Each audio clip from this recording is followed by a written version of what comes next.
You're waking up tired. Not just sleepy tired, the kind of tired that sits in your body even after a full night of sleep. Your mind keeps going, but something underneath all of it feels heavier than it used to. Maybe you've been telling yourself it's just stress, that you need to get back on track, that you just need to push through this particular season and it will let up. But somewhere underneath that explanation, you already know something feels different.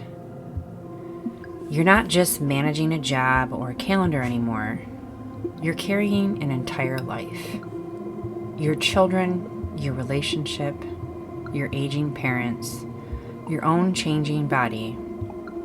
The quiet pressure of holding everything together while somehow also taking care of yourself.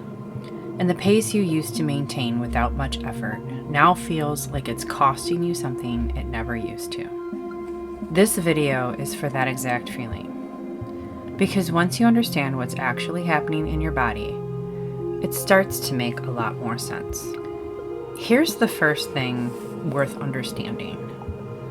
For a lot of women in this season of life, the body may never fully leave stress mode. Not because anything dramatic is wrong, but because of how the day actually unfolds.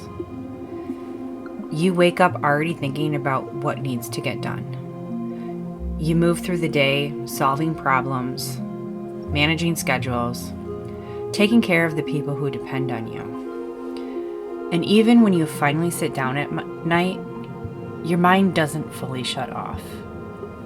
Your shoulders stay tight. Your jaw is clenched. Something in your body never quite settles, even in the moments that are supposed to be restful. After years of operating this way, your body starts treating that low-grade activation as its normal baseline. And eventually it pushes back. Sometimes that shows up as exhaustion that sleep doesn't touch. Sometimes it's anxiety that doesn't have an obvious cause, or brain fog, or trouble sleeping, or shifts in weight that don't track with anything you're doing differently. Sometimes it's a flatness where you just feel a little disconnected from your own life. None of these are random. The body keeps track of everything it's been carrying, and eventually it will let you know. The second piece of this is hormonal, and it's where a lot of women become unfairly hard on themselves. For most of your life, discipline probably worked. You could push a little harder, sleep a little less, keep going, and your body would more or less cooperate. But hormones shift meaningfully in your 40s, and that shift changes how your body recovers, how much stress it can absorb before it starts to struggle, and how forgiving your sleep is of being shortchanged. When those old strategies suddenly stop producing the same result, the instinct for a lot of high-achieving women is to assume that the problem is themselves. I need more discipline. I need to try harder. But often the real answer is the opposite of more pressure. Your body isn't asking you to push harder. It's asking for support. It's asking for recovery. You cannot indefinitely override your own biology and expect nothing to happen on the other side of that. So, what's actually going to move the needle here? It's not more pushing or more discipline. It's not another program built around doing more with less. The shift that tends to matter the most is deceptively simple. And even though it doesn't come easily to women who are used to achieving through sheer effort alone, the shift that matters the most is learning to listen to your own body instead of overriding it.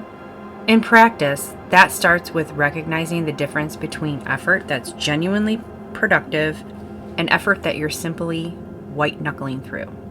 Your body sends constant signals: tension, fatigue, irritability, poor sleep, food cravings.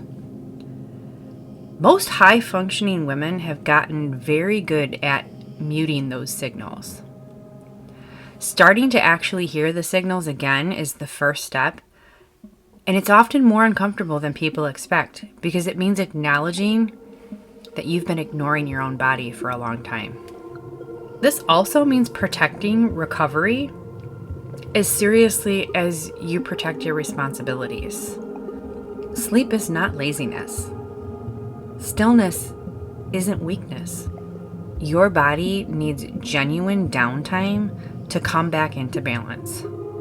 That's not an hour on the couch while your mind is planning out your to-do list. Even 10 minutes of real, intentional rest produces a measurable shift in how your body is functioning. It means letting go of the belief that pushing harder is always the answer. The women who tend to see the most meaningful change in this season of life are not the ones that finally found the right way to force their body into compliance. They're the women who learn to work with it. Your body isn't a machine that's broken and needs fixing. It's a system that's been under real, sustained pressure for a long time. And it's asking, maybe even yelling, for the first time in maybe years to actually be heard. If you've been feeling exhausted, emotionally flat, overwhelmed, or like your body is quietly resisting the pace you've always kept, you're not broken and you're not alone in this.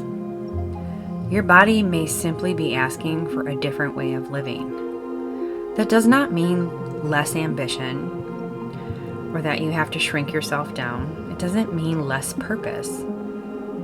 It means more support, more genuine recovery, and more honesty about what this particular season of life actually requires from you. Real strength was never about pushing until your body finally gives out.